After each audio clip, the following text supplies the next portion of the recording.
ஓம் சக்தி. சிறப்பு பார்வை. அவன் இப்பொழுது திரும்புவான். பதிவு 3. இத்தலைப்பின் கீழ் நாம் இன்று ஒரு நிகழ்வினை கவனிப்போம். நன்றிகள். தகவல் நூல் சக்தியொலி, மார்ச் 15, 1987. வெளியீடு ஆதிபராசக்தி கல்வி மருத்துவ பண்பாட்டு அறநிலையம்.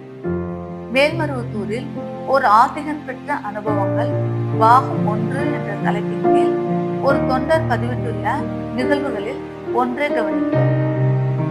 அவர் கூறுகிறார், நான் குதிரை பந்தயத்தில் ஈடுபாடு உடையவனாக இருந்தேன்.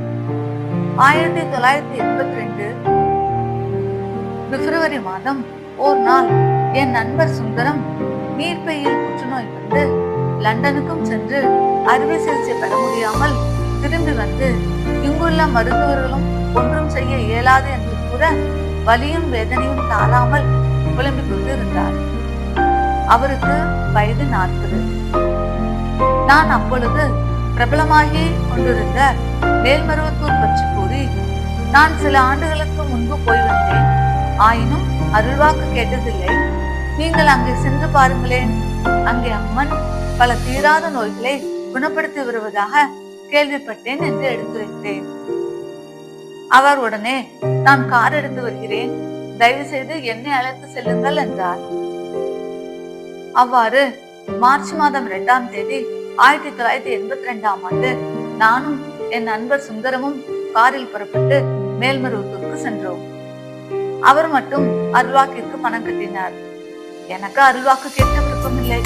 ஆலயத்தை சுற்றி வந்து அன்னையை வணங்கிவிட்டு காரில் சென்று அமர்ந்து கொண்டேன். 1 மணி நேரத்துக்கு பின் என் நண்பர் சுந்தரம் வந்தார். அவர் கூறினார், அம்மன் என்னை மீண்டும் லண்டனுக்கு போய் அறுவை சிகிச்சை செய்து கொள்ளும்படி சொல்லிட்டு, இந்த முறை அறுவை சிகிச்சை நல்லபடியாக முடியுமாம். அத்துடன் உன்னை இங்கு அழைத்து வந்த அந்த மகனை என்னிடம் வர சொல் என்று சொல்லியுள்ளது, சீக்கிரம் போங்கள் என்றார். நான் சென்று அன்னையின் முன்பு விழுந்து வணங்கி எழுந்தேன். அன்னை எனக்கு அருள்வாக்கு நல்கினாள். அவ்வருள்வாக்கு என் வாழ்வை புரட்டி போட்டது.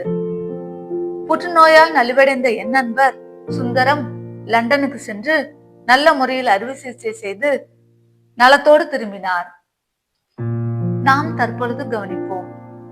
மருத்துவர்கள் கைவிட்ட நிலையில் அந்நோயாளியின் ஆயுளை நீட்டித்து தந்து அறுவை சிகிச்சை செய்து உடல் நலம் தந்தது அன்னை என்றால், படைக்கப்பட்ட பொருளின் மீது அதிகாரம் செலுத்தும் வல்லமை உடையவள் என்றாகிறது. அவ்வாறு எனில் படைக்கப்பட்ட அனைத்தும் அவளுடையது என்றாகிறது. இப்பிரபஞ்சம் முழுவதையும் ஆளும் அன்னை இங்கு மறுவூரில் வீற்றிருக்கிறாள் என்றாகிறது. இது குறித்து தொடர்ந்து கவனிப்போம். கவனித்தறிந்து கொள்வதற்கு என் நன்றிகள். ஓம் சக்தி.